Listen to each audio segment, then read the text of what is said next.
When many people think of brain injuries, they imagine some kind of external trauma, a fall or a car crash. But the human brain can be damaged in any number of ways, by illness, stroke, or aneurysm, and it doesn't necessarily happen all at once. Take Kim, for example. 2 years ago, she was an active woman with a passion for work and learning. She had little clue that her life was slowly changing forever. Part of the problem was that I lost awareness. So I would notice something and then dismiss it because it just sort of, my memory wasn't working properly, but I didn't know it. I had visual problems and emotional problems. I was angry a lot for no apparent reason. And I was always such a calm, but it was a friend who finally said, that's it, you're having problems. For months, Kim had resisted getting help, denying that anything was wrong. But as soon as she arrived in the emergency room, the doctors knew something serious was affecting her brain. She immediately began a battery of tests.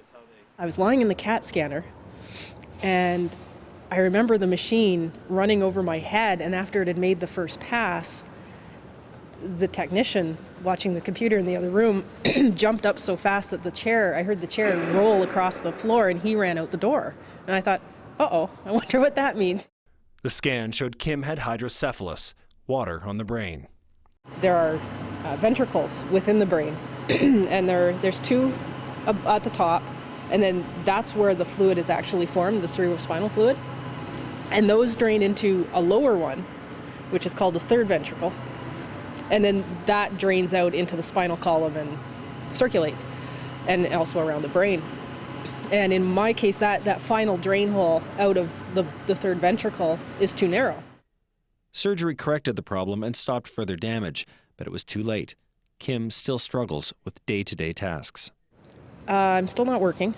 I still have memory problems. I still haven't adapted to the fact that I am not me.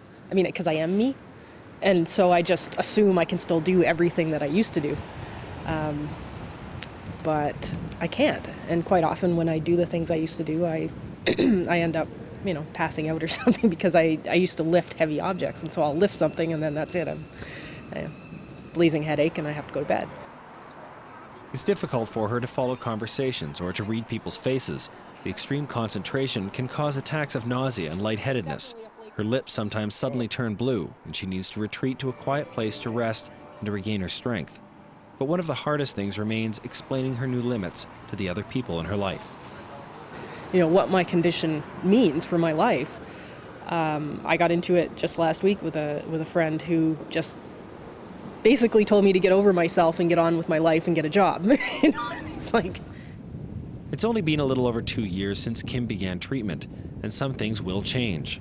But her road ahead is likely long and filled with unexpected turns.